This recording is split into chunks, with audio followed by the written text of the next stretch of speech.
آج پاکستان مسلم لیگ نون دور کے چند ماہ رہنے والے وزیر اعظم شاہد خاقان عباسی کو لاہور کے قریب گرفتار کر لیا گیا. انہیں LNG کیس میں گرفتار کیا گیا.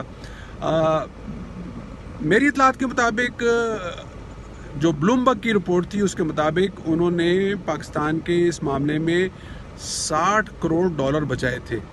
تاہم جو LNG ٹرمینلز ہیں ان کے معاہدوں اور ان حوالوں سے کافی سوالات بھی ہیں. کہا جاتا ہے کہ روزانہ پاکستان کو بھاری مقدار میں جو ہے وہ چارجز دینے پڑتے ہیں اگر وہ گیس سپلائی نہ بھی کر رہا ہو. اس کے علاوہ اور دوسرے معاملات بھی ہیں. لیکن میرا یہ سوال ہے کہ یہ صرف نون لیگ کے ہی جو ارکان ہیں، جو ان کے لیڈر ہیں، ان کی گرفتاریاں کیوں کی جا رہی ہیں؟ نواز شریف اندر ہیں، شہباز شریف اندر رہ چکے ہیں، حمزہ شہباز اندر ہیں. اس کے علاوہ رانا ثناء اللہ پر ہیروئن ڈال دی گئی. اب تک ANF نے کوئی ثبوت پیش نہیں کیا گیا کہ واقعی ان سے یہ ہیروئن برآمد ہوئی بھی تھی یا نہیں ہوئی تھی. تو یہ سلسلہ جاری ہے.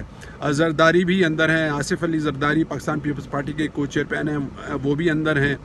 تو یہ سلسلہ جاری ہے. میرا سوال یہاں یہ ہے کہ وزیر اعظم عمران خان اپنا امریکہ کا پہلا دورہ شروع کرنے والے ہیں اور وہ 22 تاریخ کو، اس ماہ کی 22 تاریخ کو امریکی صدر ڈونلڈ ٹرمپ سے ملاقات کریں گے. حافظ سعید کی بھی گرفتاری ہوئی اسی دوران، اور حافظ سعید کی گرفتاری پر ڈونلڈ ٹرمپ نے یہ ٹویٹ کیا کہ یہ ہمارے 2 سال کے مسلسل دباؤ کے نتیجے میں یہ گرفتاری آئی ہے، اور انہوں نے یہاں پر جو ہیومن رائٹس کی وائلیشن ہے اور اقلیتوں کے حوالے سے جو صورتحال ہے وہ اس کے بارے میں بریف کیا. تو میرا یہ سوال ہے کہ پاکستان میں اس سے پہلے اتنی بڑی تعداد میں سیاسی گرفتاریاں نہیں ہوئی تھی جتنی اب ہوئی ہیں. ضیاء الحق کے دور میں یقیناً ہوئی تھیں. تو کیا عمران خان سے ان گرفتاریوں کے حوالے سے سوالات نہیں ہوں گے؟ یہاں ہیومن رائٹس وائلیشن، میڈیا پر دباؤ جو ہے اس کے حوالے سے سوالات نہیں ہوں گے؟